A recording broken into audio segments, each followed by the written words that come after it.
What is up, Scream team? Zach Cherry here, and in this video I'm going to be talking about the Scream 7 trailer. Dropped about a week ago, and a lot of people have been asking if I was going to react to it or comment on it, and I already wanted to give it a little bit of time just to kind of stew on it and have my opinions form in a more organic way, just so I can give you my unfiltered thoughts and sort of like be fair. I should start off by saying, like, I haven't been overly enthusiastic about Scream 7. My opinion of the franchise is that I feel like it is Wes Craven's franchise, and I don't think that anyone else can really take over what he's done. And that's not to diminish the quality of film that Radio Silence and Kevin Williamson can produce. There's just a very specific magic about what Wes Craven brought to the franchise that I haven't seen, and it just like hasn't felt like Scream to me in a while. Even Scream 4 in a way, even though that is Wes Craven, there was so much studio meddling and interference that the end product wasn't really like what the original trilogy was to me. And obviously, like, I'm a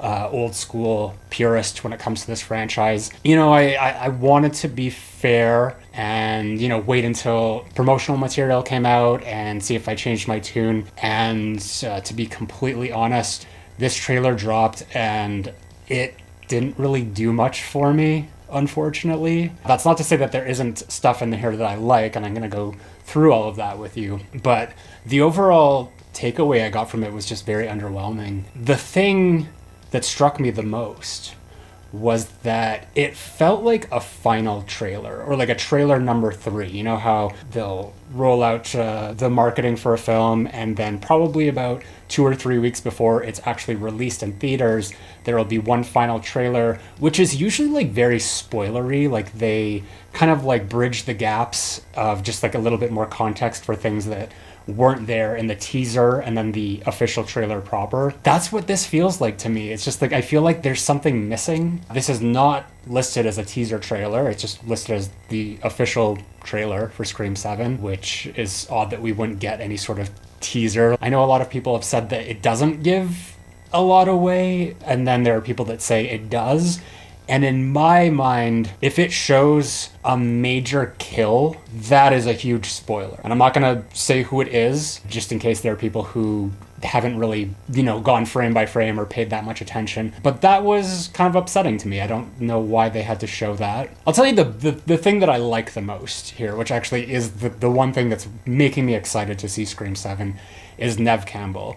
And really her performance, too, of what we see in the trailer. I think that she's really going to bring it here. This is kind of the proper continuation of her story from after Scream 3. You know, like, I think that a proper Scream movie needs to have some sort of major life-turning event for its characters that's transformative in a way. You know, we definitely got that with Sidney in 1, 2, and 3, and we didn't get that in 4. And in 5, she kind of showed up to pass the baton over to Sam, and I actually really appreciated her role in that movie, but it didn't really further her character. She was more of like kind of a cameo. So here, I'm happy to see her again. I know that there's been a complaint of like, how many more stories can you tell with this character? And I feel that I've kind of been on that boat for a while, but seeing this, you know, it's reminded me of the fact that we haven't really gotten Sidney's proper evolution since Scream 3. So I feel like there is some promising stuff in here for her,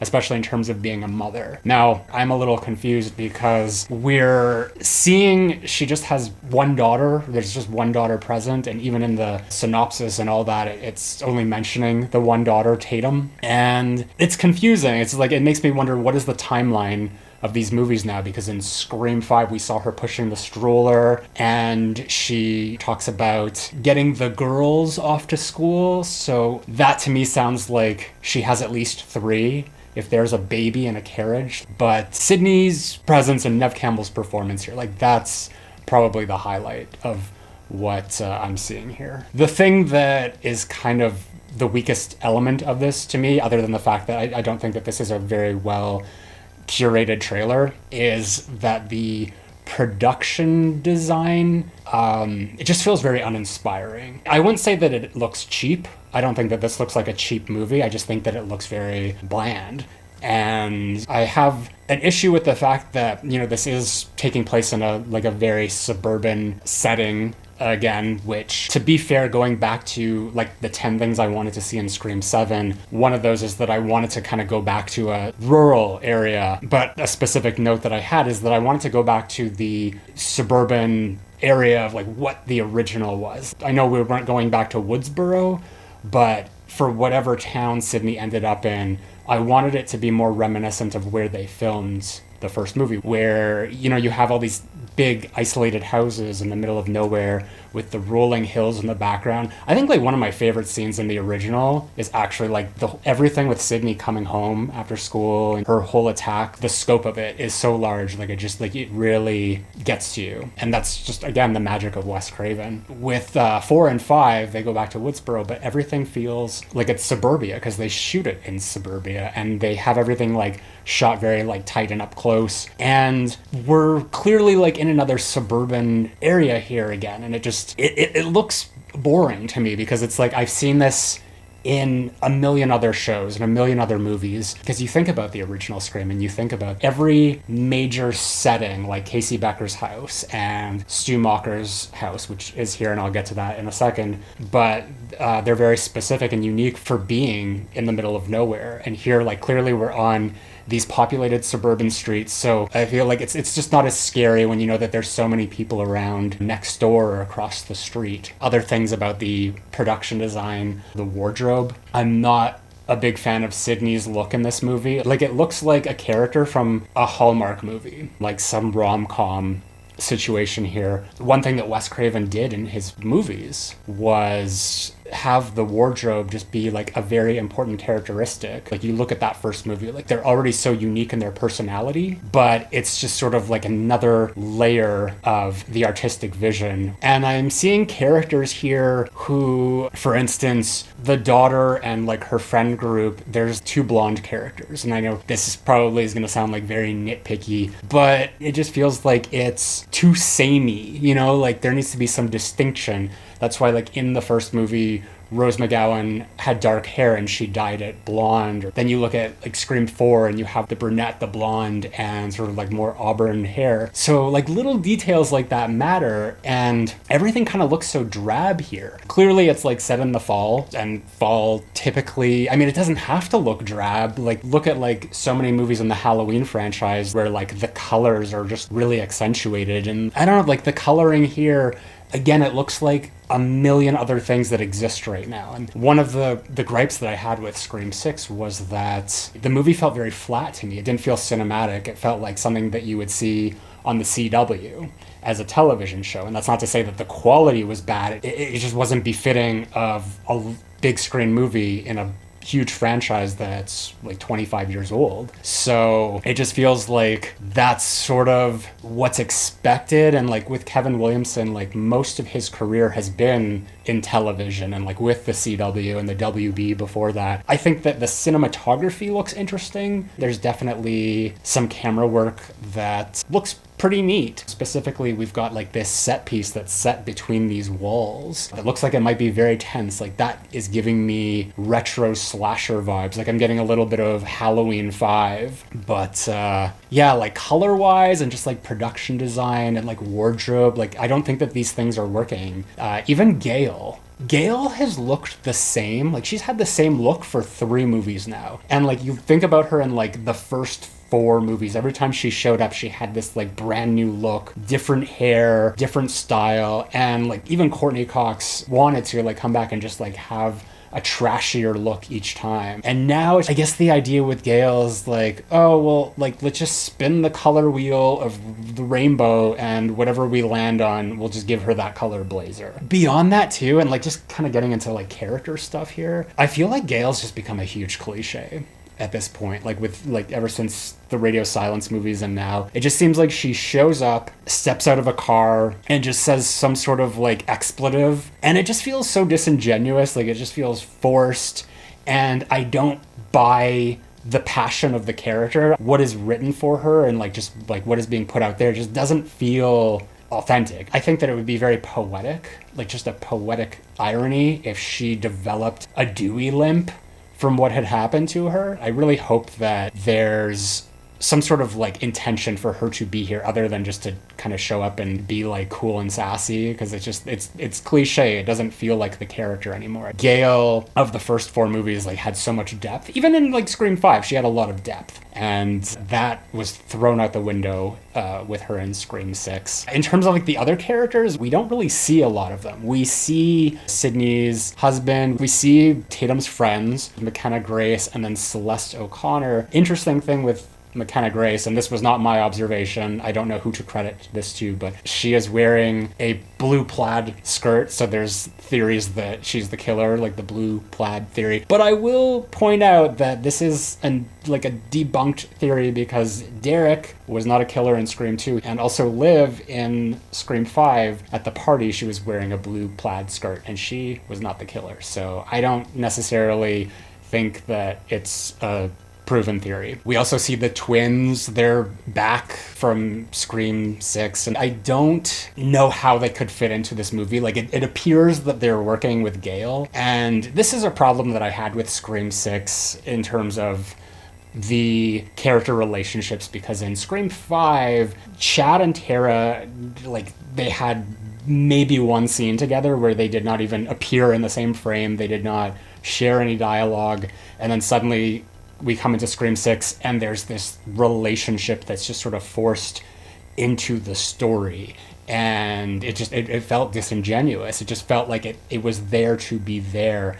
And I think that character-wise, Chad and Gale specifically would probably be a very interesting foil for one another, especially since Chad is kind of like the new de facto Dewey. They're all at the shrine in Scream 6, but they don't interact at all. Like, the runway was set there, but they didn't take the opportunity to establish any sort of relationship between these characters. So Chad and Mindy are going to show up and suddenly be working with Gale. It doesn't feel like it's earned. Going into the opening scene here, I'm assuming this is the opening scene, like it has to be the opening scene, which is set at the Macher house. And this is clearly a set. I mean, it has to be, because we do see it getting burnt down at the end. Again, going back to what I was saying, like, it's such an iconic location, and part of what made it so special in the original is that they shot it on location, and you can actually feel the surrounding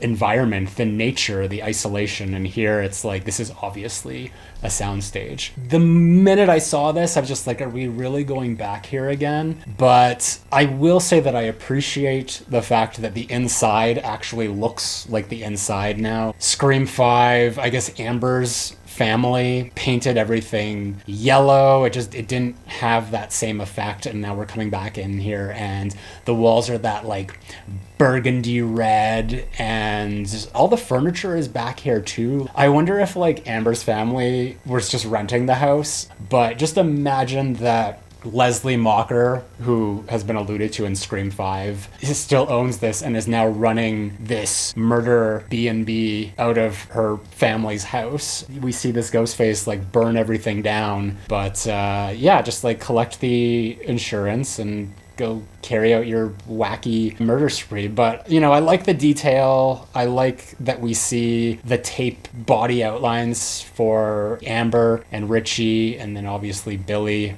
It feels like they show the end of this scene, like just like the girl dangling from the chandelier and then falling onto the knife. And I mean, like, based on like what this franchise has done recently, of just like how many times people can like fall on knives and not be hurt, that I don't think that that's the end for her. I think that she'll like get up and like there'll be more of a chase scene. You know, even though we're coming back to a very repetitive location here, I like the fact that it's doing something seemingly different. Because one of my notes for the things I wanted to see in Scream 7 is that I wanted to get away from the traditional phone call opening, because other than Scream 2, every Scream movie has opened with a phone call. So, I mean, unless there's a whole bit where Ghostface calls the house or calls one of these guys on their cell phones, it doesn't seem like we're gonna get that, and I hope we don't. This could potentially break that pattern. And, you know, I guess this is where we can kind of like talk about the stew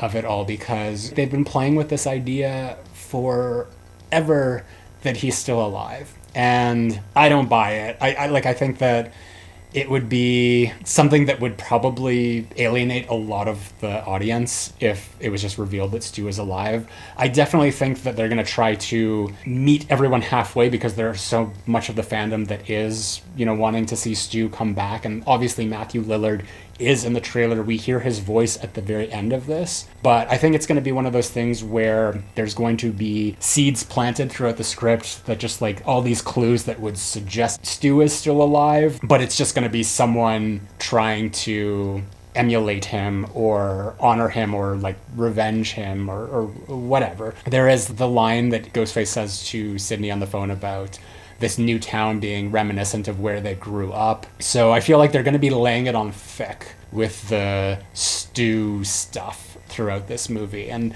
I appreciate that we're not really laying it on thick in the trailer. I mean, it's just sort of vaguely alluded to. But even though I kind of agree with both sides that, we are seeing a lot spoiled here, but we're also not seeing a lot spoiled here, my impression of what's happening is that most of what we're seeing is from the third act, because this all looks like third act stuff. Her and her daughter's lives are being threatened in a way that's just very intimate. It feels very climaxy. That's probably kind of where a lot of my disappointment is coming in for the trailer, because it feels very late in the movie, and that's kind of worrying to me that they've put all of this front loaded into the marketing. I would have preferred if we saw more character stuff here. I'm gonna see this movie, obviously. I'm gonna see it many times. My ticket has already been bought, not literally, but as it stands right now, I'm not overly enthusiastic about this.